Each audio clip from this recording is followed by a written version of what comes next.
Hi everyone, welcome to this YouTube session on OPSC Prelims 2026. So OPSC Prelims 2026 के लिए अब आपके पास less than 60-70 days बचा हुआ है, right. So for this reason ये जो लास्ट 60 डेज 70 डेज में आपका प्रिपरेशन स्ट्रैटेजी क्या रहेगा, आप क्या क्या चीज़ें पढ़ने वाले हैं, वो चीज़ें काफ़ी इंपॉर्टेंट होने वाला है to clear the OPSC Prelims 2026, right. So for that reason today I have brought an important session on the OPSC Prelims 2026 and it is the part of the OPSC Crash Course 2026, है ना. तो the OPSC prelims 2026 के लिए जैसे कि मैंने बताया इसका डेट्स जो है टेंटेटिवली अनाउंस कर दिया है and the tentative dates of the OPSC prelims 2026 is 7th of June, है ना. तो today's session is about the OPSC prelims 2026 practical 60 day survival strategy. तो ये जो 60 डेज में आप कैसे प्रिपरेशन करेंगे, क्या क्या सब्जेक्ट्स आप फोकस करेंगे, है ना, कैसे आपका प्रिपरेशन को स्ट्रीमलाइन करना है, कितने आवर्स किस चीज़ को देना है, कौन सी सब्जेक्ट को देना है, वो जो स्ट्रैटेजी है काफ़ी इंपॉर्टेंट होने वाला है. तो आज वही चीज़ हम यहाँ पे डिस्कस करने वाले हैं, right. So as you all know that OPSC prelims 2026 का क्रैश कोर्स हमने यहाँ पे परचम क्लासेस में स्टार्ट किया है और ये जो क्रैश कोर्स है this will run from 25th of March to 3rd of June, right. This is going to be for the 70 days and this crash course contains 200 plus classes, which includes the recorded classes, live batches, as well as the structured notes, PYQs, tests, etc. So you will be getting everything in this crash course. And most important part is that the crash course का जो price है इतना कम है कि आप ना you can do you cannot buy the any crash course in India with this price, right. So this is a very less price. We have kept only 2,999 rupees till March. So if you March of 24, so if you buy this crash course by 24th of March 2024 6, so you'll be getting this crash course at 299 rupees only. So for that reason, so hurry up, right. So buy this crash course as soon as possible to avail this discount, and here in this crash course we'll be covering all the subjects, right, from geography to polity to history to economics, है ना, Orissa GK से लेके सभी चीज़. उड़ीसा का prelims का मैंने orientation session करा दिया है. तो यहाँ पे यूट्यूब चैनल में परचम परचम PSC का जो यूट्यूब चैनल है वहाँ पे उड़ीसा जो PSC है उसका जो क्रैश कोर्स से रिलेटेड उसका ओरिएंटेशन सेशन जो भी है सब चीज़ PYQ एनालिसिस मैंने यहाँ पे यूट्यूब चैनल में कर दिया है, right. So you can go and watch that video. तो यहाँ पे वहाँ पे मैंने बताया कि उड़ीसा प्रीलिम्स में क्या क्या पूछा जाता है ना, क्या क्या सब्जेक्ट इंपॉर्टेंट है. PYQ एनालिसिस कराया मैंने, PYQ का जो कुछ क्वेश्चंस है वहाँ पे सॉल्व कराया. तो you can go and watch that.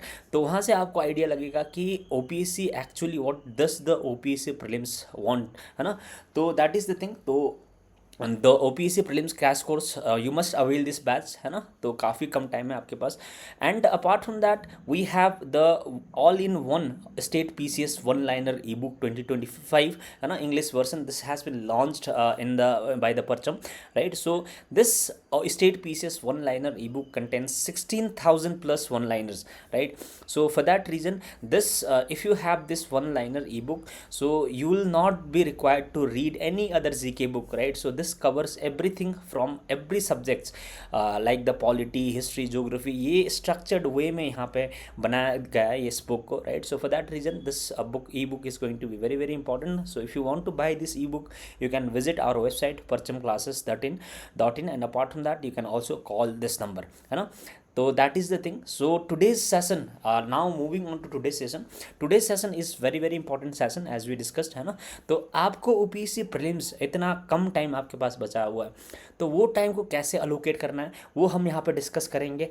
Level of exam यहाँ पे किस तरह का क्वेश्चन पूछा जा रहा है वो सब हम डिस्कस करेंगे, है ना. यहाँ पे PYQ का जो ट्रेंड है वो भी देखेंगे आपका, है ना.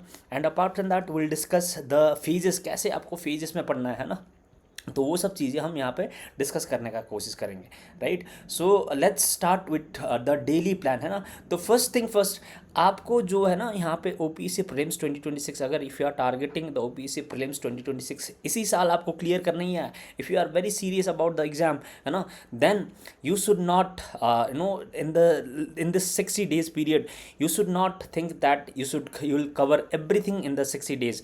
ये 60 डेज में आप सभी चीज़ कवर नहीं कर पाओगे क्योंकि you have a very less time now, right. So for that reason you will not complete everything this in this 60 day period.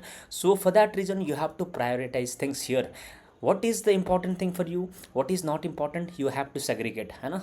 तो इसीलिए आज मैं बताऊंगा कि आपके लिए क्या क्या इंपॉर्टेंट होने वाला है, क्या इंपॉर्टेंट नहीं है, राइट। तो you will clear the exam by doing limited things multiple times. तो ये टाइम आपका है रिविज़न का टाइम, है ना। ये टाइम है आपको जो आपका वीक एरिया उसमें फोकस करने का एरिया, राइट। तो इसीलिए आपको यहाँ पे ना रिवीजन में फोकस करना है। लिमिटेड टाइम में काफ़ी ज़्यादा जो है चीज़ें पढ़ने का ज़रूरत है इस टाइम। तो डेली स्लॉट अगर आप जो है 8 to 10 आवर्स एवरी डे पढ़ रहे हो, राइट, तो आपको इस टाइम में 8 to 10 आवर्स पढ़ना ही है। मैं तो ये बताऊंगा, है ना। If you are if you are the person who read 6 to 7 hours per day only, I will suggest you to devote 8 to 10 hours every day to prepare for the exam, because अभी काफ़ी time कम है आपके पास, है ना। तो मैंने दोनों के लिए यहाँ पे टाइम बना दिया है ना, टाइम टेबल कैसे आपको डिवाइड करना है। If you are the person who reads 8 to 10 hours per day, then आप ऐसे करके सेशन को डिवाइड करो, है ना। सेशन 1 2 3 4 5 6 करके आपका जो है डेली सेशन को डिवाइड करो। Firstly you focus in the morning when you get up, you read the core subject, है ना। core subject के लिए you focus devote 2.5 hours, है ना, 2.5 hour for the core subject, जैसे कि पॉलिटी, इकोनॉमी, हिस्ट्री, ज्योग्राफी, है ना, साइंस। ये सब जो कोर सब्जेक्ट है, मैंने लास्ट वीडियो में बता दिया था कि क्या क्या कोर सब्जेक्ट है। वो सब सब्जेक्ट को आपको देना है 2.5 hour every day, right. And उसके बाद जो है सेशन 2 में आओ। सेशन 2 में आपने सुबह उठा, है ना, 2.5 घंटे के लिए पढ़ा। उसके बाद जो ब्रेक, कुछ टाइम ब्रेक के बाद और सेशन 2 में चले जाओ। Session 2 start the session 2। यहाँ पे भी आप focus on the core subject, क्योंकि आपको कोर सब्जेक्ट पढ़ना ही है। 60 डेज़ में आपको मॉडर्न हिस्ट्री का जो स्पेक्ट्रम बुक है ना, ओडिशा हिस्ट्री है, ओडिशा जीके है, द एनवायरनमेंट है, इकोलॉजी है, वो सब चीज़ ख़त्म करनी है। इसीलिए आपको 5 आवर्स कोर सब्जेक्ट के लिए देना है डेली बेसिस में। एंड जैसे ही ये कोर सब्जेक्ट का जो सेकंड सेशन आपका ख़त्म होगा, थर्ड सेशन में you devote at least 1 hours every day for the MCQ session. Solve 1 hour में आप 50 क्वेश्चन सॉल्व करो, है ना, 50 question, half the test solve करो and try to analyse that, ठीक है। तो वो चीज़ सॉल्व करो आप।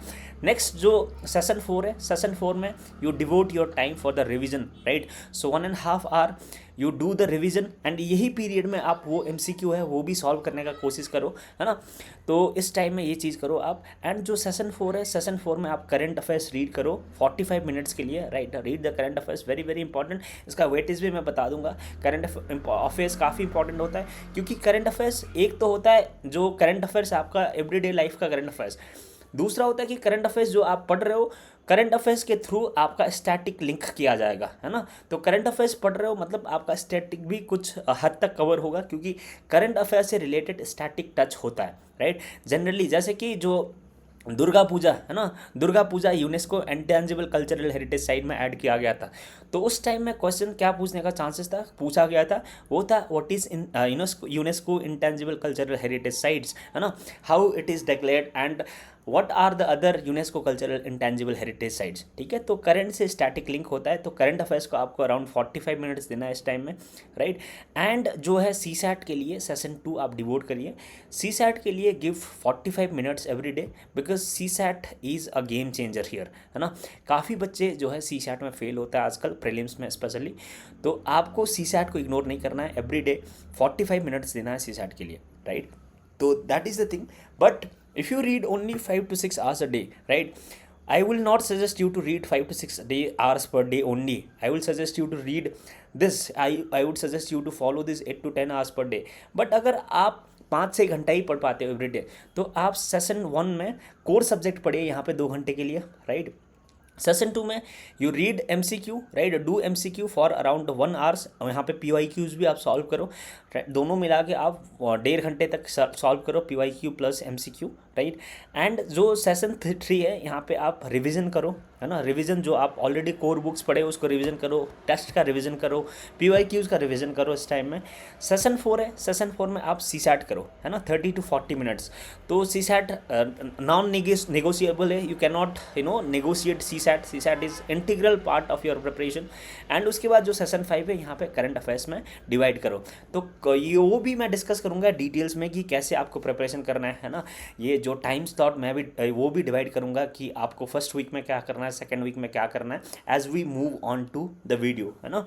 तो देखो 60 डाउन का जो ब्रेक डाउन मैं कर देता हूँ प्रैक्टिकल। अगर 60 डाउन डे में आपको प्रीलिम्स क्लियर करना ही है तो फर्स्ट डे 1 to 20, जो फर्स्ट 20 डेज में आपको क्या करना है ना। इस टाइम में आपको बेसिकली आपको जो बेस है, बेस को और ज़्यादा स्ट्रॉन्ग करना है, क्योंकि बेसिक क्वेश्चंस यहाँ पे पूछा जाता है ना। ओपीसी में कई सारा क्वेश्चंस बेसिक है, मैं यहाँ पे एनालाइज भी करूँगा क्वेश्चन का पैटर्न जो है। इस टाइम में जो फर्स्ट 20 डेज़ है, 20 डेज़ में आपको फोकस करना है कि बेस बिल्ड करने में, जैसे कि polity, history and geography, very important subject यहाँ पे, है ना। काफ़ी इंपॉर्टेंट सब्जेक्ट होता है ओपीसी प्रीलिम्स में, तो आपको फिनिश करना होता है यहाँ पे पॉलिटी, हिस्ट्री एंड ज्योग्राफी, ये पूरा ख़त्म कर दो आप फर्स्ट 1 to 20 डेज़ में, ठीक है। तो ये चीज़ आपके लिए इंपॉर्टेंट है। उससे पहले ना मैं यहाँ पे इसमें इससे रिलेटेड और भी ज़्यादा डीपर जाऊँ, उससे आगे मैं यहाँ पे बता देता हूँ कि उड़ीसा का जो लेवल ऑफ एग्जामिनेशन कैसे रहता है जनरली। यहाँ से आपको आइडिया पता चलेगा कि कैसे आपको आपका जो स्ट्रैटेजी है उसको स्ट्रीमलाइन करना है। देखो, अगर लेवल ऑफ एग्ज़ाम का बात करें तो ये 2024 में था। 2024 में जो है उड़ीसा में डिफ़िकल्टी लेवल का अगर बात करेंगे तो जो टोटल क्वेश्चंस है 100 क्वेश्चंस में से इजी क्वेश्चंस 44 था यहाँ पे। 44 were the easy basic questions, moderate questions were 40 and जो डिफ़िकल्ट क्वेश्चंस वर 16, ठीक है। तो यहाँ से आपको पता चल सकता है कि जो बेसिक क्वेश्चंस है, इजी लेवल का, one liner questions, direct questions, article से questions, what is right to life, है ना, what is right to education, कौन सी आर्टिकल में लिखा हुआ है, इस टाइप का क्वेश्चंस, है ना। तो ऐसे डायरेक्ट क्वेश्चंस यहाँ पे पूछा जा सकता है, तो आपको बेस नहीं इग्नोर करना है। इसीलिए मैंने बता दिया जो फर्स्ट 1 to 20 डेज़ में आपको जो है बेसिक चीज़ें, जो ज्योग्राफी में जो बेसिक चीज़ें क्या क्या है, what is the fault, what is the fold mountains, what is the remnant mountains, what are the different type of agricultures that are practiced in India। तो ये सब जो बेसिक चीज़ें आपको वो सब कवर करना है। Human geography, economic geography, Orissa का ज्योग्राफी, हिस्ट्री, तो वो सब यहाँ पे फर्स्ट 20 डेज़ में कवर करना है, इसीलिए, है ना, ताकि आपका ये जो पार्ट है ईजी एंड मॉडरेट पार्ट वो कवर हो सके। नेचर ऑफ द क्वेश्चंस अगर बात करेंगे, नेचर ऑफ क्वेश्चंस जो 2024 में पूछा गया था, स्टैटिक्स से 41 क्वेश्चंस था out of 100 questions, current affairs से 27 क्वेश्चंस था, स्टैटिक प्लस करंट से यहाँ पे 18 क्वेश्चंस था, ओडिशा सीए से 3 क्वेश्चंस था, ओडिशा सीए से कितना क्वेश्चंस था, 3 क्वेश्चंस था, राइट, 3 क्वेश्चंस था, एंड ओडिशा स्टैटिक से 11 क्वेश्चंस था। तो Odisha current affairs and Odisha static दोनों मिला के 14 क्वेश्चंस था यहाँ पे, बेसिक क्वेश्चंस था, राइट। तो यहाँ पे भी आप देख सकते हो स्टैटिक में फोकस किया जा रहा है। आउट ऑफ 100 क्वेश्चंस यहाँ पे देखो, एक तो स्टैटिक हुआ यहाँ पे, है ना, ओडिशा स्टैटिक भी 11 है, ठीक है। तो और यहाँ पे भी स्टैटिक आ रहा है अराउंड 18 में, मान के चलो यहाँ पे 9 क्वेश्चन है, तो अराउंड कितना आ रहा है यहाँ पे 61 questions are from the static. तो you can understand the importance of the static part in the OPSC prelims, है ना। तो इसीलिए आपको ये जो बेस है, बेस काफ़ी इंपॉर्टेंट होता है, polity, history, geography, environment etcetera, ठीक है। तो इसीलिए स्टैटिक पार्ट जो ये 60 सेशन का जो पहला पार्ट है, उस पहला जो 20 डेज अराउंड में आपको स्टैटिक ख़त्म करना है ना। तो इसीलिए स्टैटिक पोर्शन काफ़ी इंपॉर्टेंट होता है। एंड क्वेश्चन पैटर्न का अगर बात करेंगे तो यहाँ पे टाइप ऑफ क्वेश्चंस कैसे पूछा गया था, देखो यहाँ पे 2 स्टेटमेंट, जैसे कि कंसीडर द फॉलोइंग स्टेटमेंट, है ना, कंसीडर द फॉलोइंग स्टेटमेंट, उसमें एक स्टेटमेंट, 2 स्टेटमेंट, और which of the above questions are correct, है ना, स्टेटमेंट्स आर करेक्ट। यहाँ पे 1 and 2, 1 ओनली, 2 ओनली, है ना, नन ऑफ द अबव। तो इस टाइप का क्वेश्चन जो है 2 स्टेटमेंट वाला क्वेश्चन यहाँ पे एक पूछा गया था, बस एक क्वेश्चन, है ना। उसके बाद यहाँ पे जो 3 स्टेटमेंट वाला, 3 स्टेटमेंट से जहाँ पे ज़्यादा था, जैसे कि 4 स्टेटमेंट, 5 स्टेटमेंट, उस टाइप का क्वेश्चन यहाँ पे जो है 31 क्वेश्चन पूछा गया था। 3 स्टेटमेंट्स वाला 3 क्वेश्चंस पूछा गया था, assertion and reasoning type 2 questions पूछा गया था, match the following type 11 question पूछा गया था, एंड मोस्ट इंपॉर्टेंटली यहाँ पे सिंगल ऑप्शन वाला, है ना, direct questions like which of the following provides the pardoning power to the president of India, article 72, है ना, which of the following talks about the the governor, appointment of governors. तो इस type का direct questions होता है ना, यहाँ पे पूछा गया था 52, more than half of the paper. तो इसीलिए ये जो है इजी टाइप का क्वेश्चंस आपको इग्नोर नहीं करना है। तो मोस्टली यहाँ पे स्टैटिक टाइप के क्वेश्चन आता है स्टैटिक से। तो फर्स्ट जो 20 डेज है इसीलिए स्टैटिक के लिए इंपॉर्टेंट हो जाता है। तो काफ़ी क्वेश्चंस इजी रहता है यहाँ पे, है ना। अगर 2023 का बात करेंगे, 2023 में 42 क्वेश्चंस इजी था, मॉडरेट 26 होगा यहाँ पे। तो मॉडरेट एंड इजी मिला के टोटल क्वेश्चंस कितना हुआ, 68 questions for moderate to easy, है ना। Difficult questions were only 32। अगर नेचर ऑफ क्वेश्चंस का बात करेंगे 2023 में, स्टैटिक से 72 क्वेश्चंस पूछा गया था यहाँ पे, स्टैटिक से 72, करंट अफेयर्स से 17 एंड स्टैटिक एंड करंट से 11 क्वेश्चंस, ठीक है। तो यहाँ पे देख सकते हो 2023 में स्टैटिक से 72, यहाँ पे भी स्टैटिक है, यहाँ पे 5 मान के चलो तो 77 questions for the static.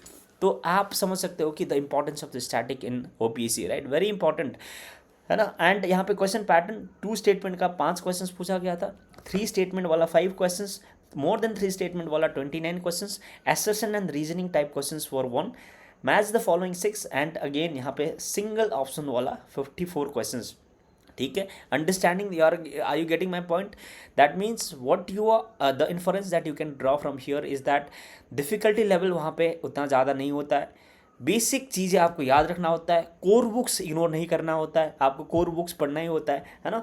And जो है स्टेटमेंट, सिंगल स्टेटमेंट वाला क्वेश्चंस काफ़ी ज़्यादा पूछा जाता है। 2022 में सेम ट्रेंड रहा, यहाँ पे इजी 19 था, मॉडरेट 50, डिफिकल्टी ओनली 31, है ना।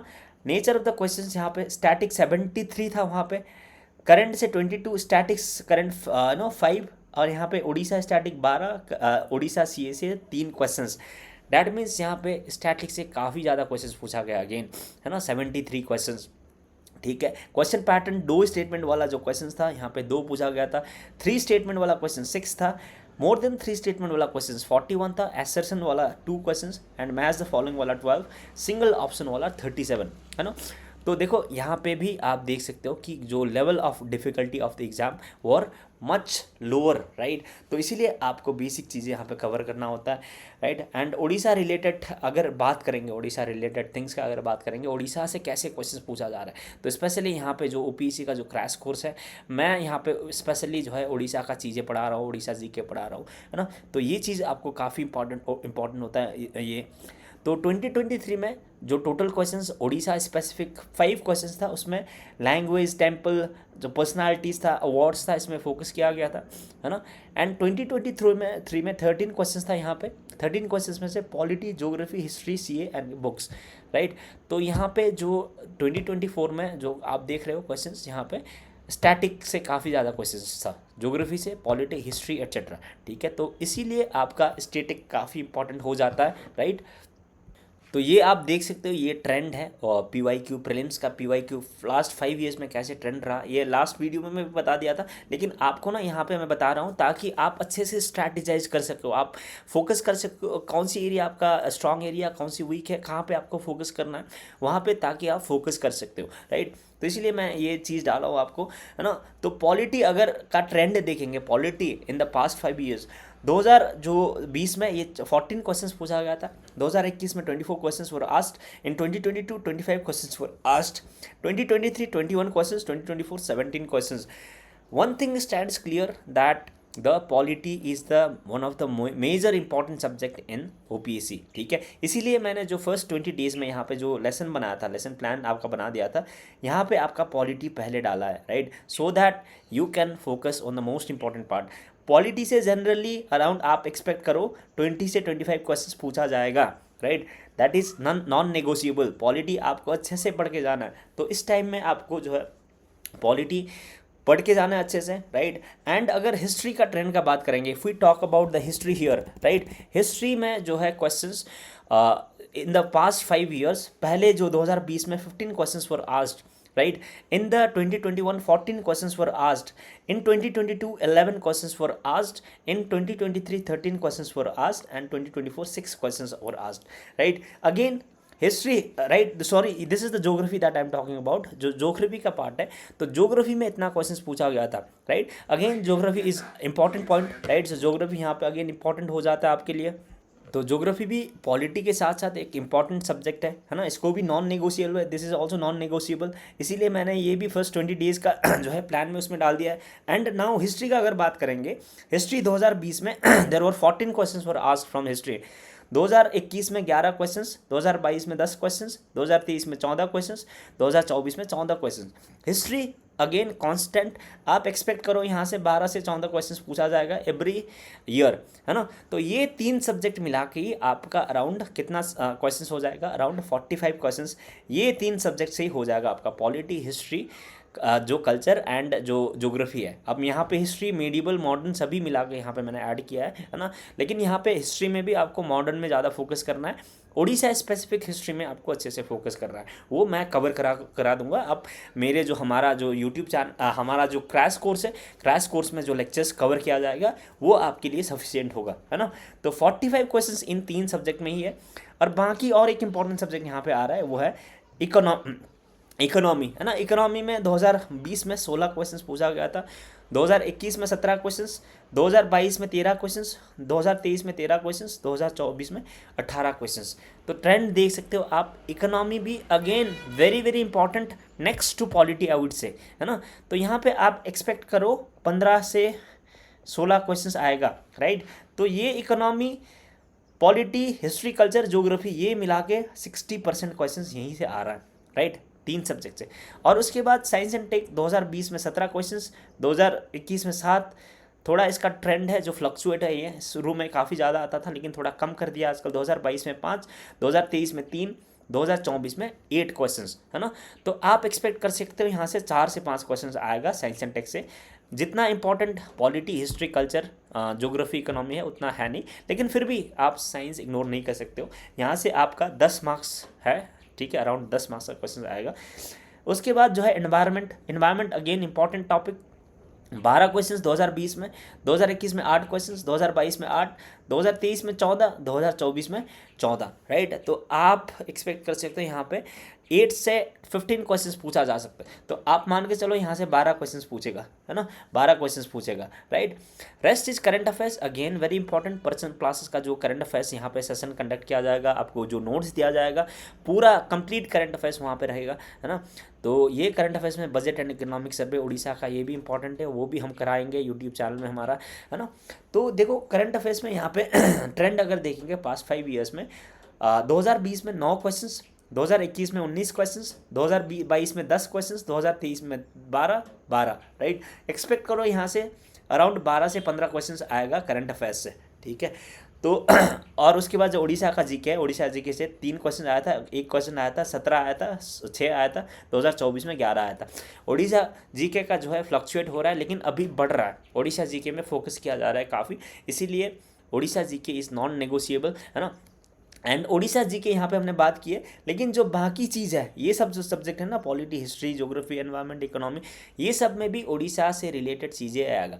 मैं बार बार आपको बता रहा हूँ, जब भी मैं क्लास कराता हूँ तब भी मैं बताता हूँ, है ना, कि जब आप उड़ीसा से रिलेटेड कुछ चीज़ पढ़ रहे हो, नहीं तो नेशनल जी के कुछ भी चीज़ पढ़ रहे हो, करंट अफेयर्स पढ़ रहे हो, उसमें उड़ीसा से रिलेटेड क्या है, always try to see that. If the central groundwater authority of government of India has released a data on water index, है ना, वाटर इंडेक्स का अगर डेटा रिलीज हुआ है तो उसमें उड़ीसा का रैंक क्या है, उड़ीसा में वाटर जो है कंजर्वेशन का स्टेटस क्या है, ग्राउंड वाटर टेबल का स्टेटस क्या है उड़ीसा में। तो आपको कोई भी जो भी रिपोर्ट है, कोई भी जब करंट अफेयर्स आप पढ़ रहे होते हो, उड़ीसा स्पेसिफिक देखने का कोशिश करिएगा, है ना। तो ऐसे आपको स्टेट के साथ लिंक करना है ना। तो इसीलिए ये आपको, अब ये जो ट्रेंड मैंने बताया, है ना, डिफ़िकल्टी लेवल, इजी लेवल, ये देखने के बाद आपको पता चल गया होगा कि आपको किस चीज़ में फोकस करना है। तो इसके अकॉर्डिंग मैंने टाइम टेबल यहाँ पे बता दिया। देखो डे वाइज अप्रोच अगर देखोगे तो मॉर्निंग में आपको जो है, मॉर्निंग में आपको न्यू टॉपिक पकड़ना है, नया टॉपिक पढ़ना है, क्योंकि शुरू में ना आपको मॉर्निंग के टाइम में क्या होता है कि आपका माइंड फ्रेश रहता है, ठीक है, आपका माइंड फ्रेश रहता है, आप सुबह सुबह उठे हो तो आपका जो है, आप जो भी पढ़ोगे इस टाइम में आपका दिमाग में घुस जाएगा, बैठ जाएगा, है ना। तो इसीलिए मॉर्निंग के टाइम में आपको नया टॉपिक, पॉलिटी उठा लो, जो आपका डिफ़िकल्ट लगता है आपको, जो टॉपिक आपके लिए वीक एरिया है उस टॉपिक को उठाओ, इन्वायरमेंट को उठाओ, इकोनॉमिक को उठाओ, उसको पढ़ो, है ना। आफ्टरनून के टाइम में जो है, जो सेशन 2 है उसी को कंटिन्यू करो, है ना। दूसरा टॉपिक आप थोड़ा लेस डिफ़िकल्ट टॉपिक उठाओ। इवनिंग में आप MCQ का सेशन रखो, है ना, जो है इसी टॉपिक से रिलेटेड। नाइट के टाइम में आप रिवीजन के लिए रखो, क्योंकि आप नाइट के टाइम में थोड़ा थका हुआ रहते हो, है ना। तो इसलिए आपको थोड़ा इजी पार्ट आप सेकेंड हाफ में रहो, थोड़ा डिफिकल्ट पार्ट मॉर्निंग के टाइम में रखो, right, if you are a morning person. तो ऐसे डे वाइज अप्रोच रखो, है ना। तो मैंने फर्स्ट 20 डेज में क्या करना है मैंने बता दिया, ज्योग्राफी, हिस्ट्री, पॉलिटी, वो सब में फोकस करना है यहाँ पे, है ना। एंड टारगेट देखो, पॉलिटी आप कंप्लीट करो। जो फर्स्ट 20 डेज होता है ना, 20 डेज का मैंने प्लान बनाया था, फर्स्ट जो 20 डेज का प्लान था, राइट, 20 डेज का। तो इसमें आप क्या करो कि जो पॉलिटी है, पॉलिटी सब्जेक्ट को आप 7 to 8 डेज में कंप्लीट करने का कोशिश करो, है ना। एंड हिस्ट्री जो है, हिस्ट्री नेक्स्ट 6 to 7 डेज में कंप्लीट करने का कोशिश करो। हिस्ट्री जो, उसके बाद ज्योग्राफी है उसका बेसिक 6 to 7 डेज में कंप्लीट करने का कोशिश करो। That means around 20 to 21 days में आप पॉलिटी, हिस्ट्री, ज्योग्राफी को ख़त्म कर दो, राइट। एंड बीच बीच में उसका रिवीजन भी करते रहना है आपको, है ना। मैंने टाइम स्लॉट जैसे डिवाइड किया था उस हिसाब से, ठीक है। एंड इस टाइम में what not to do, what you shouldn't do, है ना। व्हाट टू डू सब लोग बताते हैं, लेकिन व्हाट नॉट टू डू वो भी आपको जानने का ज़रूरत है। देखो, don't make too long notes. आपको इस टाइम में इनफैक्ट नोट्स नहीं बनाना है, मैं तो सीधा बता दूंगा आपको, राइट। आप अगर नोट्स बनाने चले जाओगे, लिखने चले जाओगे तो आपको टाइम नहीं मिलने वाला है। आप इस टाइम में जो है रिविज़न करना है आपको, टाइम, है ना, फास्ट वे में, कम टाइम में ज़्यादा चीज़ें पढ़ना है ना। तो इसीलिए जो रेडीमेड नोट्स है, हम पर्सनल क्लासेस के तो और से भी हम आपको रेडीमेड नोट्स देंगे, will provide you the readymade notes here. जो भी क्लासेस हो रहा है सब चीज़ें का नोट्स आपको मिलेगा, structured notes, national GK, international GK, India GK, current affairs, सभी का नोट्स मिलेगा। तो वो सब चीज़ें आप पढ़ने का कोशिश करो, बुक पढ़ने का कोशिश करो, कोर बुक, उसमें हाईलाइट करके पढ़ो, लेकिन नोट्स मत बनाओ ये टाइम में, ठीक है। And don't read multiple books. इस टाइम में आप पॉलिटी का एम लक्ष्मीकांत भी पढ़ रहे हो, डी बासु भी पढ़ रहे हो, बेर एक्ट का बुक भी पढ़ रहे हो, मॉडर्न हिस्ट्री के लिए आप इंडिया आफ्टर गांधी भी पढ़ रहे हो, स्पेक्ट्रम भी पढ़ रहे हो, है ना। तो रामाचंद्र गुहा भी पढ़ रहे हो, ऐसे मत करिएगा, है ना। ये टाइम आपका मल्टीपल सोर्स पढ़ने का टाइम नहीं है। जो आपने पढ़े हैं पहले बुक, जैसे कि जनरली मॉडर्न हिस्ट्री के लिए स्पेक्ट्रम पढ़ते हैं, पॉलिटी के लिए एम लक्ष्मीकांत पढ़ते हैं, तो अगर वो पहले से पढ़े हो आप उसी को रिवीजन करो, उसी को पढ़ो। नया सोर्सेज आपको उठाने का ज़रूरत नहीं है इस टाइम में, है ना। No new sources, please keep this in mind, है ना। And don't aim perfection. इस टाइम में आपको परफेक्शन में नहीं जाना है। कि काफ़ी लोग क्या करते हैं ना, स्टूडेंट्स की, what they do is they basically want to memorise at this time. Last moment में आप ना कई सारे चीज़ें, इन्फॉर्मेशन दिमाग में डालने का कोशिश करते हो। ये टाइम आपका जो है रोट लर्निंग का नहीं है। ये टाइम है आप सुपरफिशियली ऊपर ऊपर पढ़ने का टाइम है, कम टाइम में ज़्यादा पढ़ने का टाइम है, ना कि आप जो है ज़्यादा टाइम में कम टॉपिक पढ़ के इन डेप्थ पढ़ने का टाइम है। ऐसे टाइम नहीं है आपका, कम टाइम में ज़्यादा पढ़ने का टाइम है, right. So for that reason don't aim for perfection here, है ना। कुछ टॉपिक में आप अटक गए, रीच आउट टू अस, है ना। Don't waste too much time on reading a particular topic, है ना, giving too much time for a particular topic you don't understand, right. Now day 21 से 24 जो 40 डेज है, नेक्स्ट 20 डेज में आपको क्या करना है, कन्वर्ट इनटू क्वेश्चंस। तो इस टाइम में ना shift should be the environment, economy and science, next important topic. पहले आपको जो है कोर टॉपिक मैंने बता दिया, पॉलिटी, हिस्ट्री एंड ज्योग्राफी आपने ख़त्म कर दिए। उसके बाद नेक्स्ट 20 डे में आपको environment, ecology, economy and science, ये 3 जो नेक्स्ट इंपॉर्टेंट, ये 6 सब्जेक्ट मिला के ही अराउंड 60% क्वेश्चन आता था, है ना। फर्स्ट 40 डेज में आपको उसको ख़त्म कर दो आप उसको। तो कंटिन्यू रिवीजन, है ना। इस टाइम में आपको ये तो पढ़ रहे हो आप, एनवायरनमेंट, इकोनॉमी, साइंस तो पढ़ रहे हो, लेकिन मैंने जैसे कि आपका जो है 5 आवर्स डेली रखा था ना उसके लिए, जो स्टैटिक पढ़ने के लिए। तो इस टाइम में आप जो पहले पढ़े हो, है ना, जो पहले आप पढ़े हो यहाँ पे, वो क्या था, वो था हिस्ट्री, पॉलिटी एंड ज्योग्राफी। उसको भी इस टाइम में थोड़ा थोड़ा रिवीजन करना है, अराउंड 30 मिनट्स 35 मिनट्स रिवीजन करना है। उसके साथ साथ सुबह उठ के आपको 2.5 घंटा 3 घंटा आपको जो है ये एनवायरनमेंट, इकोनॉमी, साइंस कंप्लीट कर देना है इस टाइम में, है ना। पॉलिटी साथ साथ में पॉलिटी, हिस्ट्री, ज्योग्राफी को बेसिक रिवीजन करना है। डेली पैटर्न आप 2 सब्जेक्ट पर डे पढ़ सकते हो, 1 न्यू सब्जेक्ट 1 रिवीजन कर सकते हो इस टाइम में, राइट। आप एनवायरनमेंट पढ़ सकते हो इस टाइम में, इकोनॉमी एक दिन में 1 सब्जेक्ट पढ़ सकते हो। अल्टरनेट डेज में आज इकोनॉमी पढ़े, दूसरे दिन इकोनॉमी एनवायरनमेंट पढ़े, तीसरे दिन साइंस करे, है ना। और आपने जो है एनवायरनमेंट का आज जो है पॉलिटी रिवीजन किया, दूसरे दिन इकोनॉमी किया, उसके साथ हिस्ट्री रिवीजन किया। तो ऐसे आप कर सकते हो। एग्जाम्पल, मॉर्निंग में एनवायरनमेंट किया, आफ्टरनून में आपने इकोनॉमी किया, इवनिंग में आपने एमसीक्यू सॉल्व किया, नाइट में आपने रिवीजन किया। तो you can follow this pattern, है ना। डे में 2 सब्जेक्ट भी पढ़ सकते हो। तो यहाँ पे ना आप एक काम करो, क्योंकि आपके पास जो है इन्वायरमेंट इकोनॉमी 3 सब्जेक्ट है, 20 डेज ही है ना। तो यहाँ पे आप एनवायरमेंट 2 सब्जेक्ट दिन में पढ़ो, एनवायरमेंट एंड इकोनॉमी, है ना, प्लस एक न्यू सब्जेक्ट पढ़ो, है ना, एक जो है रिविजन टाइम रखो इवनिंग के नाइट के टाइम में, एंड एमसीक्यू यहाँ पे सॉल्व करो, है ना। तो जो आफ्टरनून में है यहाँ पे आप रिविजन के लिए रखो, ठीक है।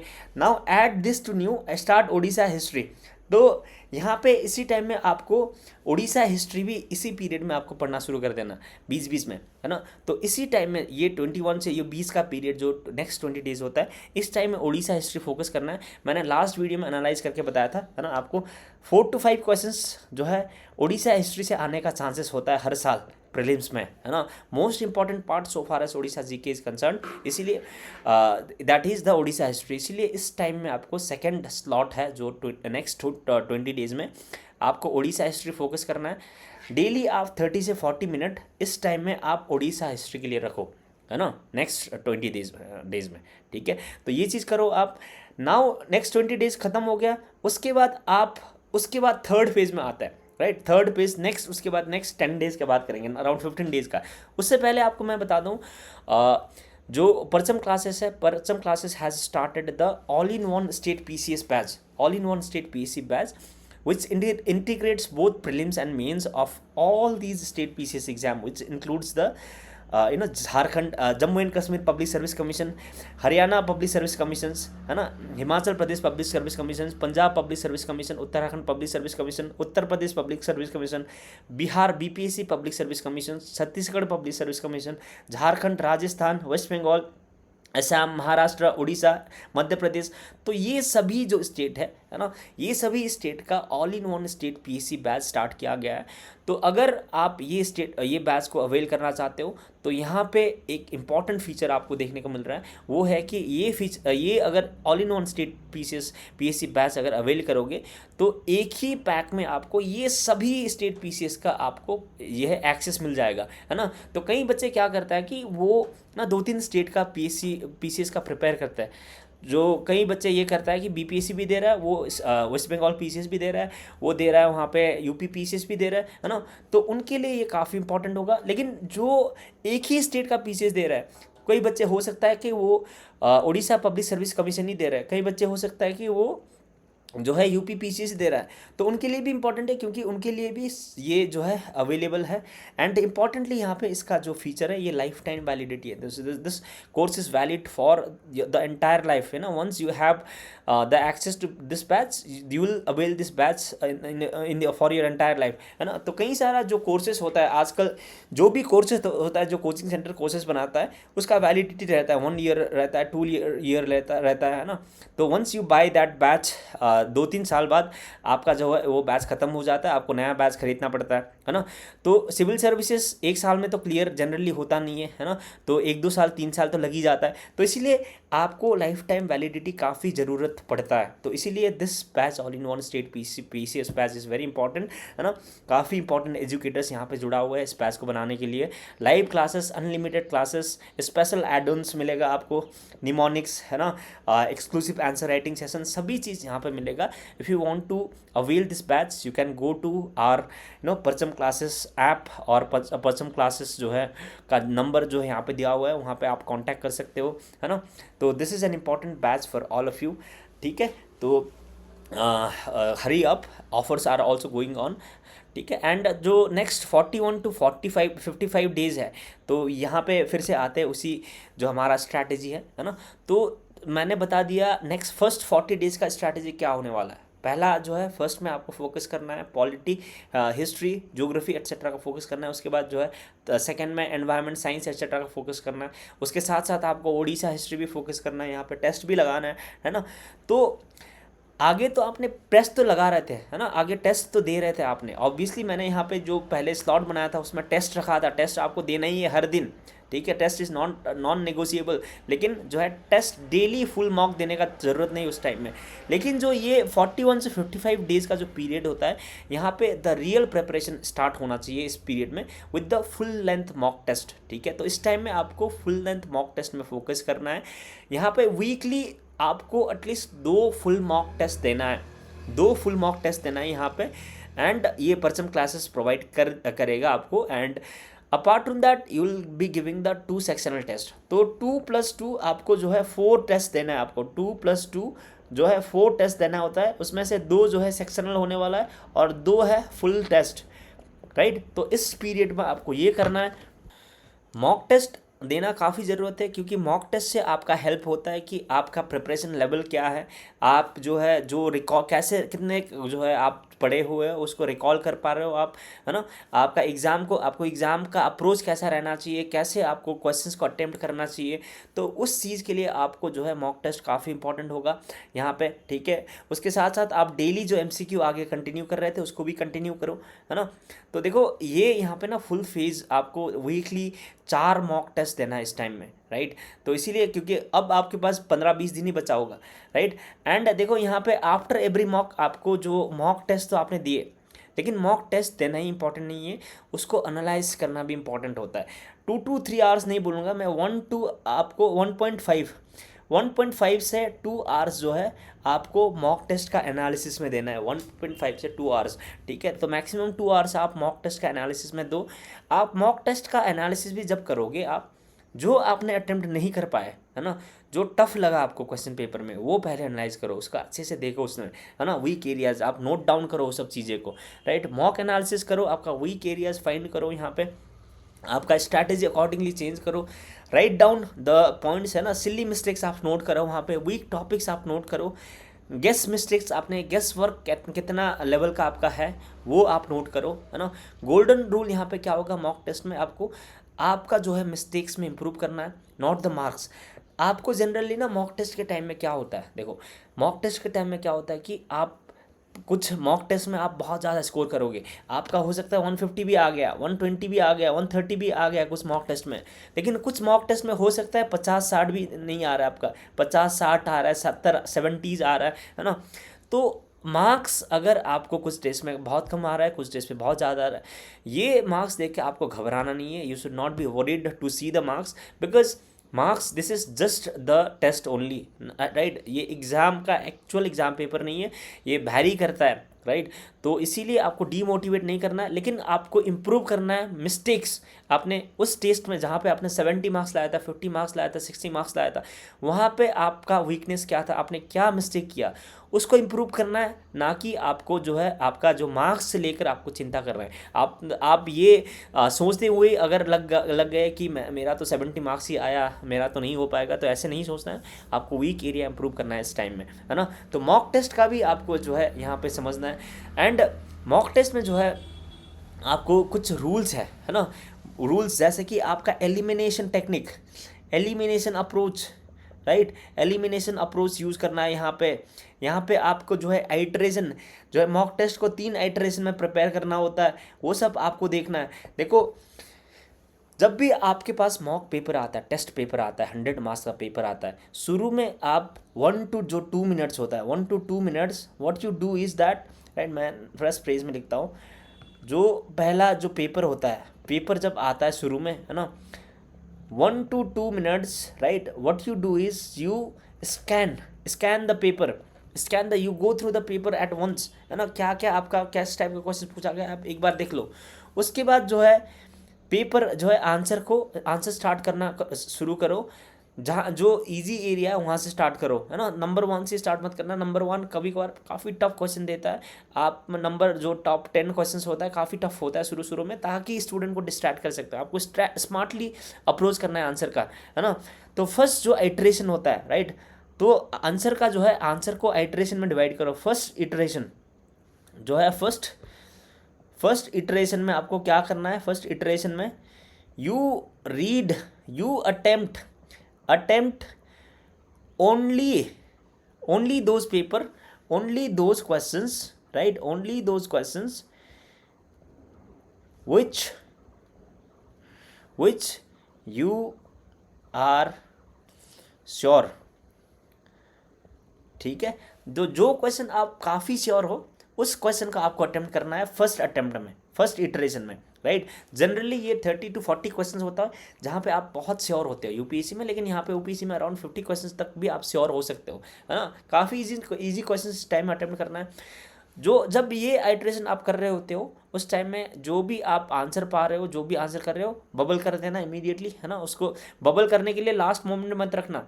कई बच्चे क्या करते हैं कि शुरू में बबल करते हैं, है ना, बबल जो शुरू में वो क्वेश्चन मार्क में आंसर टिक करते हैं, लास्ट में जाके जो है लास्ट मोमेंट में जाके वो बबल करते हैं, उसके पास टाइम नहीं बचता लास्ट में। जैसे ही आंसर आपको मिल गया इमीडिएटली आपको बबल करना है OMR शीट में। उसके बाद जो है फर्स्ट आइट्रेशन में आपको एक चीज़ करना है, एक तो आपने जो श्योर है उसको अटेम्प्ट कर दिया, लेकिन यहाँ पे इस इटरेशन में आपको जो एक ऑप्शन जहाँ पे एलिमिनेट कर पा रहे हो, है ना, एक ऑप्शन जो एलिमिनेट कर पा रहे हो, नहीं तो 2 ऑप्शन जहाँ पे एलिमिनेट कर पा रहे हो वहाँ पे उसको एलिमिनेट करके आप मार्क करके रखना, है ना। जैसे कि ये क्वेश्चन नंबर 1 है, इसमें ऑप्शन ए 1 है, 2 है, 3 है, 4 है ना। अगर आप ये ऑप्शन श्योरली एलिमिनेट कर रहे हो तो इसको एलिमिनेट कर दो, ये भी एलिमिनेट कर पा रहे हो तो एलिमिनेट करो, आपके पास 2 ऑप्शन बचा है, ये दोनों में एक आंसर हो सकता है, तो उसको मार्क करके रखो फॉर द सेकेंड इटरेशन। आप उसके बाद फर्स्ट इटरेशन के बाद सेकेंड इटरेशन में जाओगे, है ना। सेकेंड इटरेशन में तो सेकेंड इटरेशन में क्या करोगे आप, सेकेंड इटरेशन में आप वो क्वेश्चन अटेम्प्ट करोगे जिसमें आप श्योर नहीं हो लेकिन 50% श्योर हो, यहाँ पे 50% श्योर, ठीक है।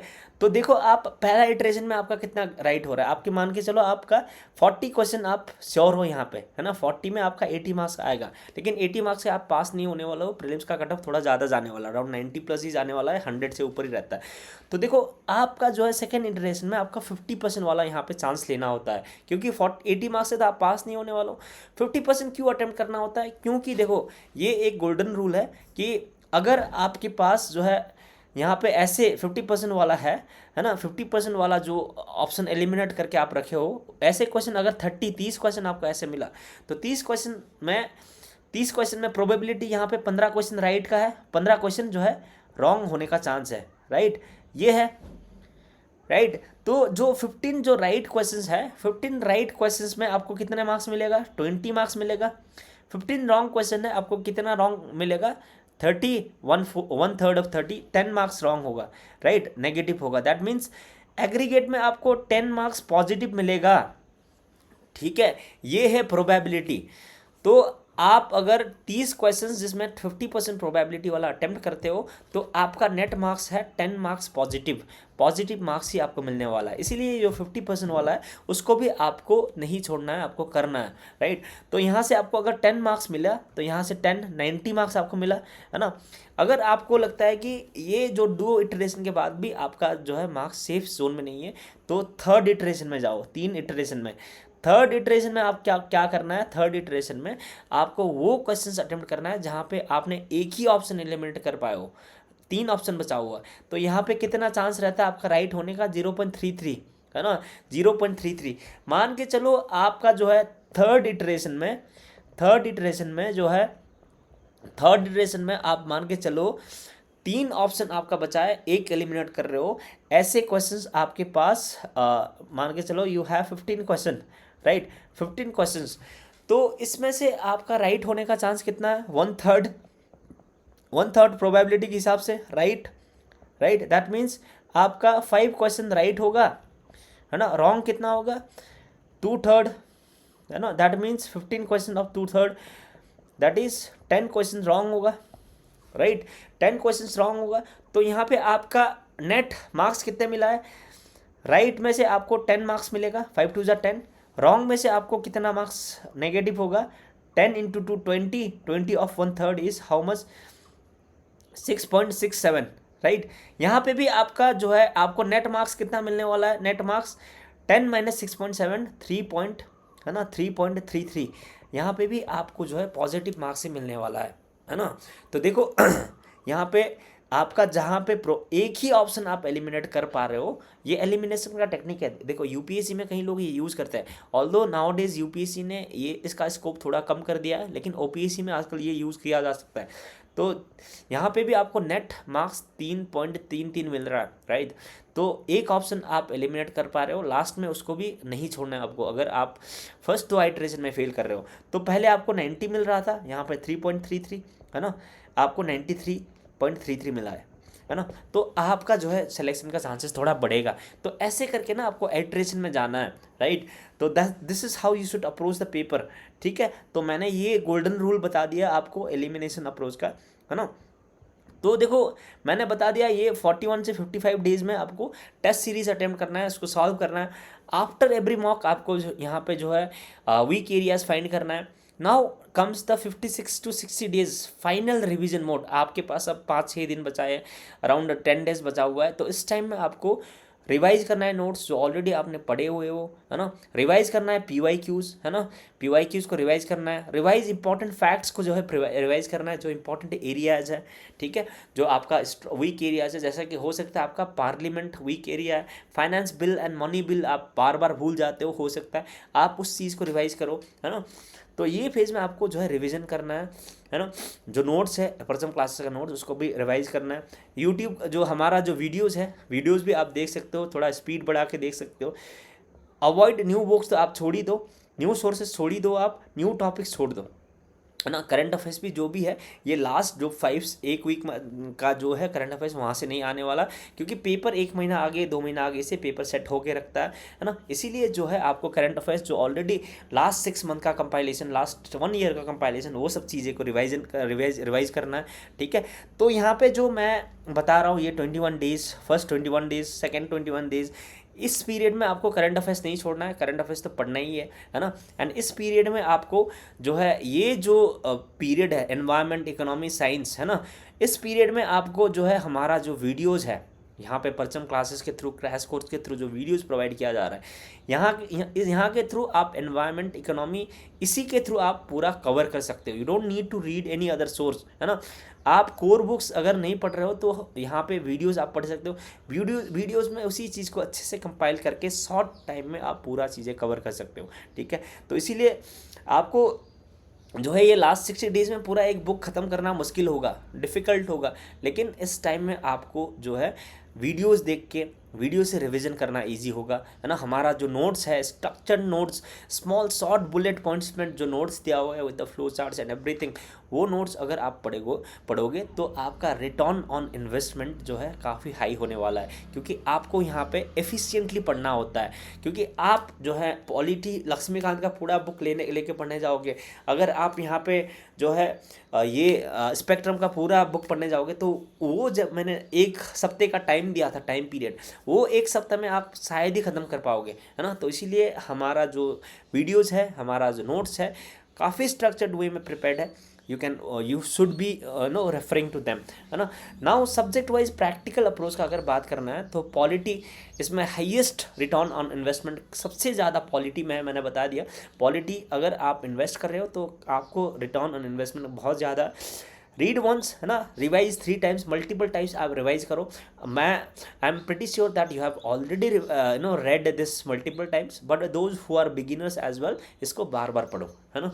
फोकस ऑन, यहाँ पे आप फोकस करो जो फर्स्ट का हिस्टोरिकल बैकग्राउंड होता है ना, जो historical background of Indian constitution है, जो चैप्टर प्रीएम्बल है, फंडामेंटल राइट्स है, DPSP, पार्लियामेंट, लक्ष्मीकांत का बहुत बड़ा सबसे लंबा चैप्टर, वो आप उसमें फोकस करो। प्रेसिडेंट, फाइनेंस मिनिस्टर, जुडिशियरी, अभी इलेक्शंस का बच चल रहा है ना, स्पेशल इंटेंसिव प्रोविजन, जो सिटीजनशिप है, वो सब आप चैप्टर्स में फोकस करो। लेकिन apart from that everything is important in polity. लेकिन जो फर्स्ट का around 10 chapters are very very important, ठीक है। तो पॉलिटी में ये सब एरिया में आप फोकस करने का कोशिश करो।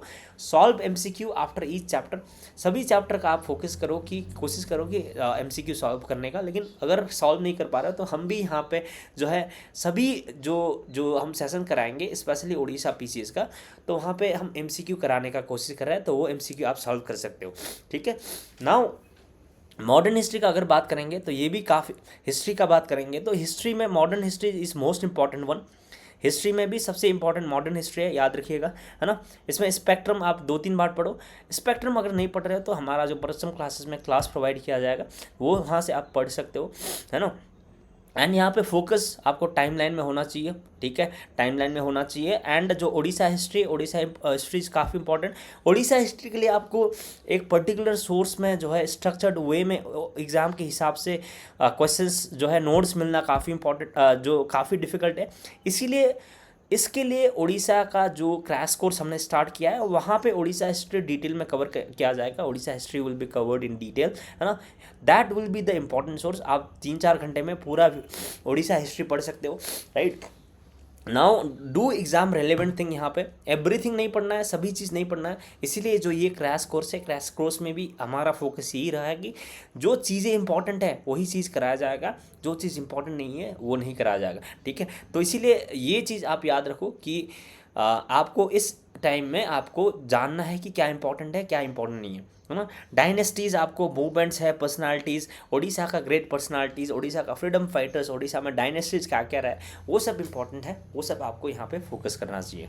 अगर ज्योग्राफी में का बात करेंगे तो ज्योग्राफी में NCERTs and GC Leong important है। ये आप पहले से ही पढ़ रखे हो तो आप पढ़ो, अगर नहीं पढ़े हो तो don't open this book at this moment last 60 days में, है ना।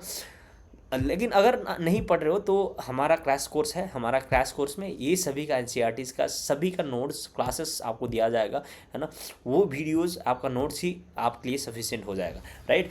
तो focus on maps, reverse, climate, agriculture, है ना। तो वो सब चीज़ें हमारा जो परचम क्लासेस में क्रैश कोर्स है वहाँ पे किया जा रहा है, यू कैन रीड, है ना। डेली 10 मिनट आप मैप प्रैक्टिस कर सकते हो। करंट अफेयर्स जब पढ़ रहे होते हो आप, है ना, तो करंट अफेयर्स में मैपिंग करो ज़रूर, है ना। मैपिंग करो, मैपिंग मैप्स पे थ्रू जो देखो स्ट्रेट ऑफ हॉर्मुज़ कहाँ पे है, इराक का जो है रिसेंट ईरान वॉर चल रहा था वहाँ पे इंपॉर्टेंट मैपिंग एरिया है, क्या क्या है ना। यूक्रेन रसिया वॉर में यूक्रेन का क्या क्या एरिया, कीव कहाँ पे है, ब्लैक सी कहाँ पे है ना। इंडिया में रिसेंटली जो है जो मैपिंग से रिलेटेड जो भी क्वेश्चंस न्यूज़ में था, है ना, जो भी पॉइंट्स न्यूज़ में था वो आप देखो कि कौन सी प्लेस न्यूज़ में था इस साल, है ना।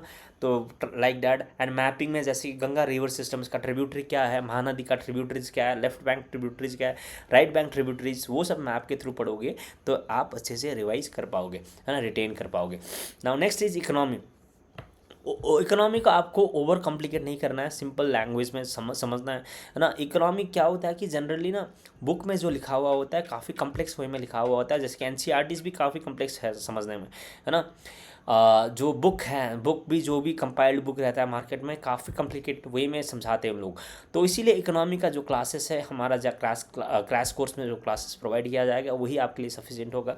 आपको बेसिक कॉन्सेप्ट यहाँ पे अच्छे से क्लियर करना है, जैसे कि what is inflation, what is GDP, what is the deflation, what is inflation, what is recession, what is the bank rate, what does the RBI Act of 1934 talks about, है ना। बैंकिंग रेगुलेशन एक्ट क्या है, तो वो सब चीज़ें जानना है आपको। बजटिंग क्या है, ठीक है। तो मैं जब Orissa economic survey and Orissa budget कराऊंगा वहाँ पे भी ये सब चीज़ें जो है बेसिक थिंग्स कराऊंगा, लेकिन जो है आपको ये सब बेसिक थिंग्स आपको जानना पड़ेगा इकोनॉमी में, है ना। तो इकोनॉमी में वो सब चीज़ें आपको फोकस करना है यहाँ पे।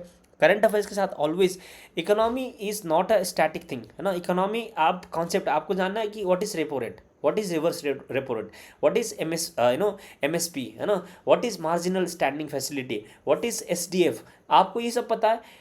करंट जो रेट चल रहा है वो भी आपको याद होना चाहिए, लेकिन जो है इसके साथ जो स्टैटिक पार्ट है उसके साथ करंट को आपको लिंक करना चाहिए। जैसे कि रिसेंटली जो इकोनॉमी चल रहा है ना, एलपीजी का प्राइस काफ़ी बढ़ गया है इंडिया में।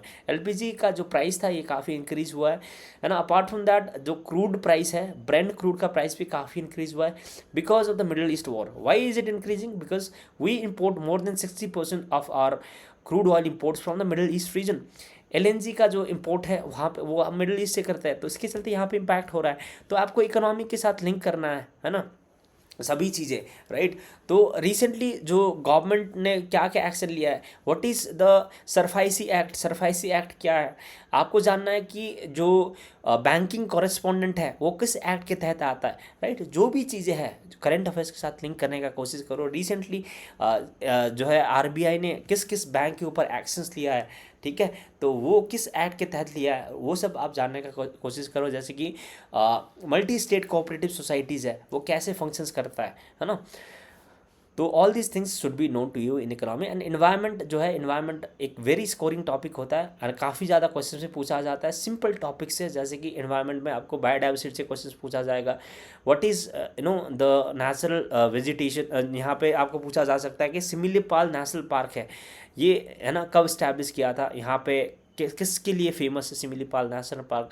मैन एंड बायोस्फीयर रिजर्व में कितने जो है जो बायोस्फीयर रिजर्व इंडिया में है, कौन कौन सी है, कौन कौन सी स्टेट में कौन सी बायोस्फीयर रिजर्व है, राइट। एनवायरनमेंट में जैसे कि अल्फा डाइवर्सिटी क्या है, बायोडाइवर्सिटी क्या है, आपको यहाँ पे भी कंसेप्ट आपको अच्छे से याद रखना है, राइट, कॉन्सेप्ट याद रखना है। एंड नया जो टाइगर रिजर्व, जैसे कि new tiger, what are the new tiger reserves in India, how many tiger reserves, new tiger reserves have been recently added in India, from which state, right? So these are the some of the current things which you can relate with the environment, ठीक है। तो current affairs and जो है static को relate करने का कोशिश करो।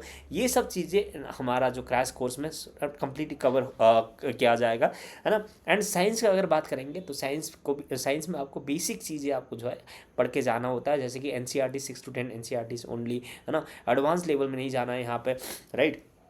तो वो सब चीज़ें यहाँ पे कवर किया जाएगा, क्रैश कोर्स में भी वो पूरा कवर्ड होगा, राइट।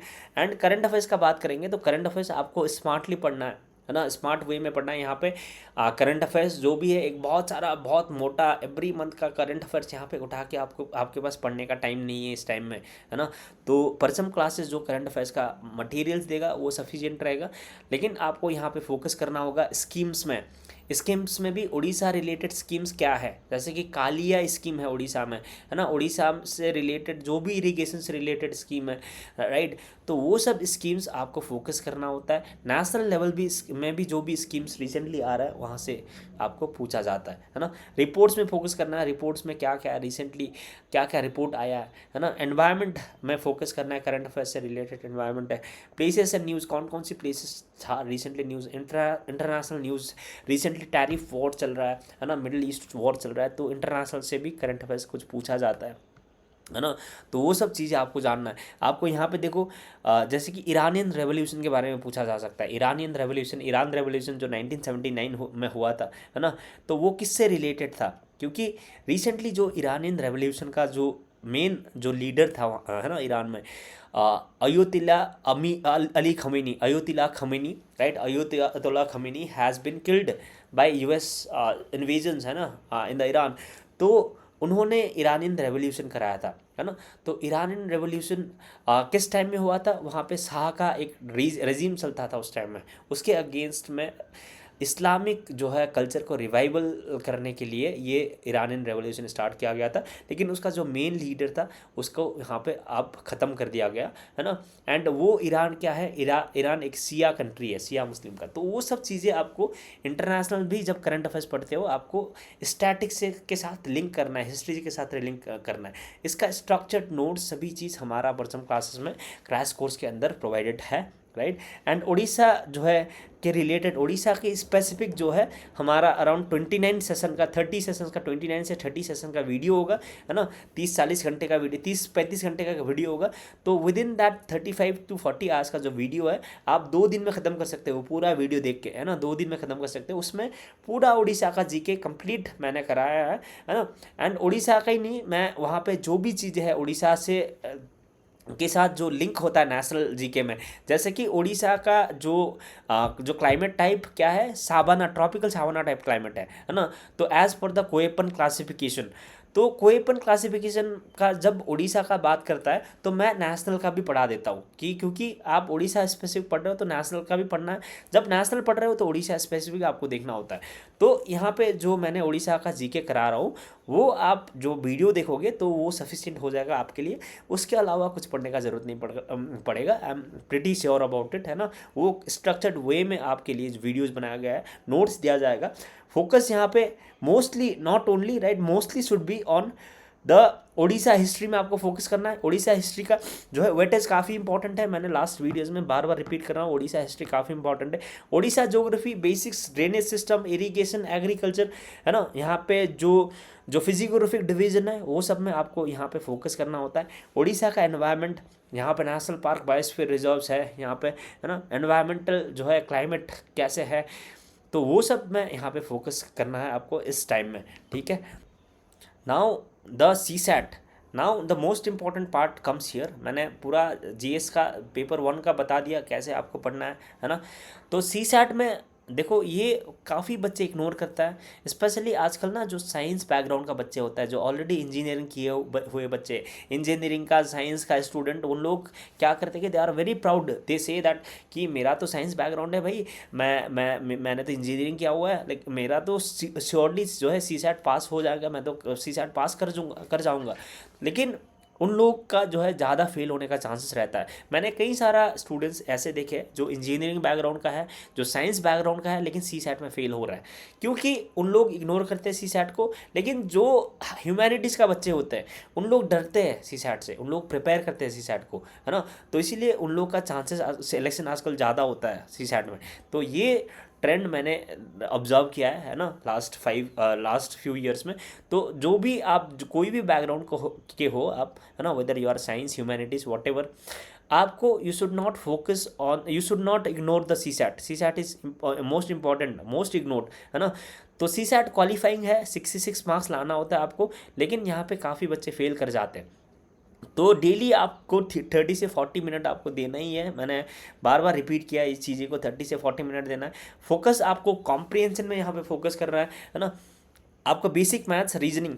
तो इस टाइम में ना आप डेली देखो, आपके पास कॉम्प्रिहेंशन भी पूरा सब आर्टिकल्स न्यूज़पेपर पढ़ने का टाइम नहीं है यहाँ पे। लेकिन यहाँ पे ना you this period 60 day period में आप ना रिवाइज कर रहे हो, तो काफ़ी सारा चीज़ें आप ऊपर ऊपर सुपरफिशियली पढ़ने का आदत हो जाता है। इसके चलते आपका कॉम्प्रिहेंशन स्किल थोड़ा कम हो जाता है इस टाइम में, है ना। कॉम्प्रिहेंशन स्किल थोड़ा कम हो जाता है, इसीलिए आप डेली एक article, at least 1 article every day, try to read that 1 article, so that how you comprehend things, है ना। उसको समझ पा रहे हो कि नहीं अच्छे से, एग्जाम में उसका कॉम्प्रीहेंशन कर नहीं पाओगे कि नहीं। नहीं तो आप 1-2 पैसेज पैराग्राफ सॉल्व करने का कोशिश करो कॉम्प्रीहेंशन में एवरी डे, है ना। यहाँ पे आपको बेसिक मैथ्स एंड रीजनिंग, इस टाइम में आपको जो है जो भी फार्मूलाज है, जो भी शॉर्ट ट्रिक्स है, प्रॉफिट एंड लॉस का अगर आपने शॉर्ट ट्रिक्स बनाया है, आपका अगर आपके पास फार्मूला का लिस्ट है, तो वो सब आप रिवीजन करना है ना। रीजनिंग का भी जो है रिवीजन करना है, रीजनिंग अच्छे से प्रैक्टिस करके जाना है। प्रैक्टिकल ट्रिक PYQ जो है आपको अच्छे से सॉल्व करके जाना है। वो हम यहाँ पे यूट्यूब चैनल में भी जो है सी सैट का और जो जो GS पेपर 1 का, है ना, प्रीलिम्स का PYQ सॉल्व कराने का कोशिश करेंगे, यहाँ पे प्रोवाइड करने का कोशिश करेंगे। बट क्रैश कोर्स में ये इंक्लूडेड है सब चीज़, है ना। तो PYQ आप अच्छे से करके जाइए, right, they are going to be important, है ना। And apart from that MCQ का स्ट्रैटेजी, है ना, MCQ में मैंने बता दिया यहाँ पे 50 to 100 क्वेश्चन डेली आपको प्रैक्टिस करना होता है। लेकिन जो शुरू में फर्स्ट 40 डेज में आप अराउंड 50 क्वेश्चन ही करिए, क्योंकि आपको उस टाइम में जो है फर्स्ट 40 डेज में आपके पास टाइम कम रहता है ना। जो फर्स्ट 40 डेज में आपको 40 क्वेश्चन करना है MCQ का डेली बेसिस में, है ना। उसके बाद आपको फुल 50 क्वेश्चन करना है, उसके बाद आपको फुल मॉक 100 क्वेश्चन का कराना है ना। इस टाइम में एलिमिनेशन अप्रोच आपको अडॉप्ट करना है, मैंने बता दिया। प्रोबेबिलिटी टेक्निक वो भी मैंने बता दिया था कि 3 इटरेशन में करना है। प्रोबेबल ऑप्शंस भी आपको करना है, ऑप्शन चूज करना है ना। एलिमिनेशन अप्रोच, जैसे कि मैंने जब MCQ करा रहा था, जैसे कि आपका जो है एक्सट्रीम स्टेटमेंट्स, है ना, एक्सट्रीम स्टेटमेंट्स, वो सब आपको एलिमिनेट करना होता है। एक्सट्रीम स्टेटमेंट जैसे कि ओनली, है ना, only, right, the last, only, है ना, these type of there are extreme statements, है ना। only one, only this is the only thing that is happening there, है ना। only Odisha is the only state where this material is found, the Uttarakhand is the only state where this is found। तो इस type का जो only options होता है ना, तो इस टाइप का जो एक्सट्रीम स्टेटमेंट्स है, उस स्टेटमेंट को आपको एलिमिनेट करना होता है, एलिमिनेशन अप्रोच, राइट। एंड और भी कई सारा एलिमिनेशन अप्रोच है, मैं इसके लिए और एक इंपॉर्टेंट सेशन आपको करा दूंगा, और जब मैं PYQ सेशंस कराऊंगा वहाँ पे भी जो है एलिमिनेशन का मैं डिटेल्स में बता दूंगा, है ना। तो वो सब जो है आपको ऑप्शंस एलिमिनेशन अप्रोच यूज़ करना होता है। और साइंस में, जैसे कि साइंस में क्या होता है कि जो प्रोबेबल होता है ना, जो प्रोबेबल ऑप्शंस होता है साइंस में जनरली राइट होने का चांसेस होता है। जैसे कि एक स्टेटमेंट था UPSC में पूछा गया था कि वहाँ पे क्वेश्चन था कि during the volcanic eruptions which of the following gas might be released during the volcanic eruptions। उसमें था सल्फर डाइऑक्साइड, है ना, उसमें था कार्बन मोनोऑक्साइड, उसमें था यूरेनियम, है ना, उसमें था आर्गन था, ठीक है। तो इसमें से कौन सी जो है गैस वॉल्केनिक इरप्शन के टाइम में रिलीज होता है, तो ऑप्शन ऐसे था। तो देखो, वॉल्केनिक इरप्शन के टाइम में generally sulphur dioxide, Nitrox oxide, ये सब रिलीज होता है। लेकिन क्या वहाँ पे यूरेनियम रिलीज नहीं हो सकता है, आर्गन रिलीज नहीं हो सकता है, कार्बन मोनोऑक्साइड रिलीज नहीं हो सकता है? हो ही सकता है ना। अर्थ के इंटीरियर में कुछ भी मटेरियल हो ही सकता है। तो यहाँ पे विच माइट बी रिलीज पूछा हुआ है, तो ये कुछ भी हो सकता है, कोई भी रिलीज हो सकता है, तो ऑल ऑफ द ऑप्शन उसका आंसर था, है ना। तो ऐसे आपको गेस वर्क करना होता है, राइट। तो इस टाइप का जो है आपको एलिमिनेशन टेक्निक्स भी यूज़ करना होता है ना। जो स्टेटमेंट आपको नहीं लगता है ना, प्रॉबेबल हो ही नहीं सकता, वो चीज़ आपको एलिमिनेट कर देना होता है। वो सब चीज़ें भी आपको अच्छे से याद करके जाना है, सॉल्व करके जाना है। आपको टेस्ट सीरीज से पता चलेगा वो सब चीज़ें, है ना। मेंटेन नोटबुक, यहाँ पे जो है मिस्टेक्स, जो भी आप मिस्टेक करते हैं उसका नोटबुक अच्छे से बनाइए आप। फाइनल एग्जाम में आपको डोंट पैनिक, फर्स्ट जो 10 क्वेश्चन है उसमें पैनिक नहीं करना है, क्योंकि फर्स्ट 10 क्वेश्चन जैसे कि मैंने बताया वो काफ़ी डिफ़िकल्ट शुरू में जो है लगाया दिया होता है। इनिशियली जो भी एग्जामिनर है ना, एग्जामिनर वो क्या करते हैं कि वो भी आपका जो है पेशेंस लेवल, आपका स्मार्टनेस टेस्ट करने की कोशिश करता है कि कुछ जो बच्चे, you are going to be a civil servant in the future, so if you get panicked by the first 10 questions only, how would you manage the stress, ठीक है। इसीलिए शुरू में जो है टफ क्वेश्चंस दिया हुआ रहता है, तो शुरू का 10 क्वेश्चंस आपको जनरली सिप करके पीछे से शुरू करना होता है ना। लेकिन आपको जो है सब क्वेश्चंस एक बार स्कैन करना होता है, skip difficult ones, come back later. जो डिफिकल्ट है उसको लास्ट में अटेम्प्ट करना होता है। यहाँ पे एक्यूरेसी लेवल अच्छे से मेंटेन करना होता है। Don't just attempt anything by the guess work, accuracy level अच्छे से मेंटेन करना है। यहाँ पे बिगेस्ट मिस्टेक्स जो अवॉइड करना है आपको, सब चीज़ यहाँ पे you can not read everything at this moment, don't read everything, only read the important things, है ना। अगर आप पॉलिटी एम लक्ष्मीकांत भी पढ़ रहे हो, आपको लगता है कि जो है इस साल इस क्वेश्चंस इस चैप्टर से जो है वो चैप्टर जैसे कि जो controller and auditor of general India, CAG constitutional body जो चैप्टर है, आपको लगता है कि अगर वो चैप्टर से क्वेश्चन नहीं आएगा क्योंकि लास्ट ईयर ही पूछा गया था, तो वो आप स्किप करो, क्योंकि आपके पास टाइम नहीं है इस टाइम में, है ना। रिवीजन इग्नोर मत करो, यहाँ पे मॉक टेस्ट स्किप मत करो, CSAT इग्नोर मत करो, मल्टीपल सोर्सेस मत पढ़ो, don't read multiple sources, and no MCQ practice ऐसे मत करो, ठीक है। तो दीज आर द थिंग्स।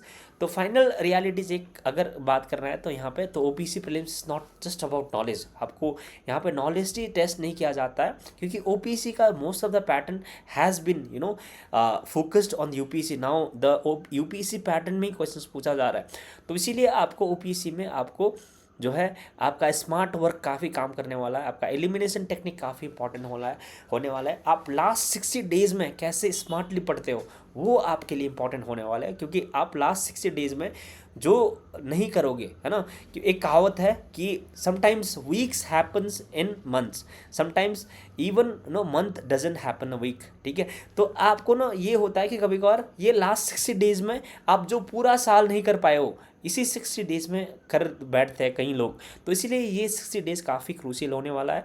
हमारा मॉक टेस्ट इसी जो है स्मार्ट वे में प्रिपेयर किया गया है ना। मॉक टेस्ट हमारा जो क्रैश कोर्स है, crash course has been prepared in this smart way, right.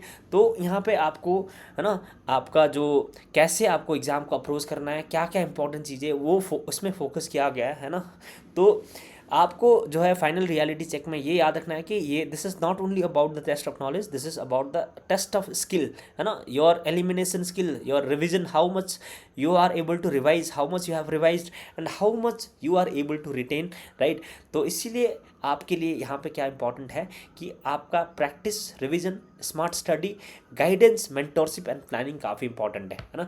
आपको जो भी इस टाइम में जो लोग अच्छे से गाइड कर पाएगा वो आपके लिए इंपॉर्टेंट हो सकता है, क्योंकि आप कभी कभार इधर उधर भटकते हो, है ना। You are not preparing in the planned way, then at this moment the crash course becomes important, because crash course are designed in such a way कि your preparation becomes streamlined and you are not reading the unnecessary things, ठीक है। तो इसीलिए you should be attempting this crash course, you should be availing this crash course, this is very important, है ना। अगर आप आज जो है 24 मार्च तक ये क्रैश कोर्स को अवेल करते हो तो you will be getting this crash course in just 299 rupees.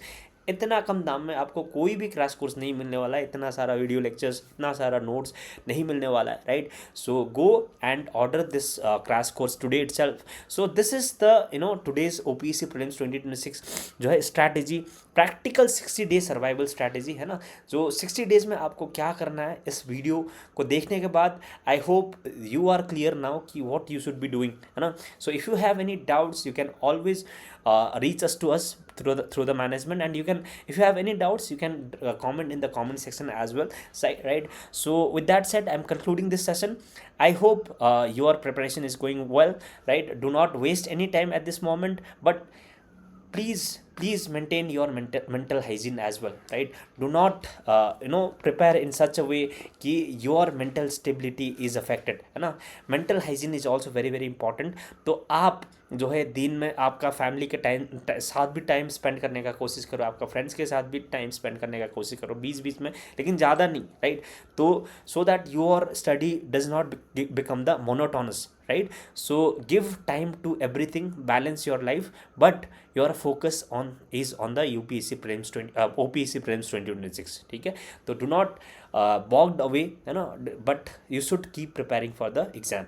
So with that said, I'm concluding this session with this note, है ना. All the best for your exam. We'll meet again in the next video. Till then, take care. Thank you so much. Jai Hind.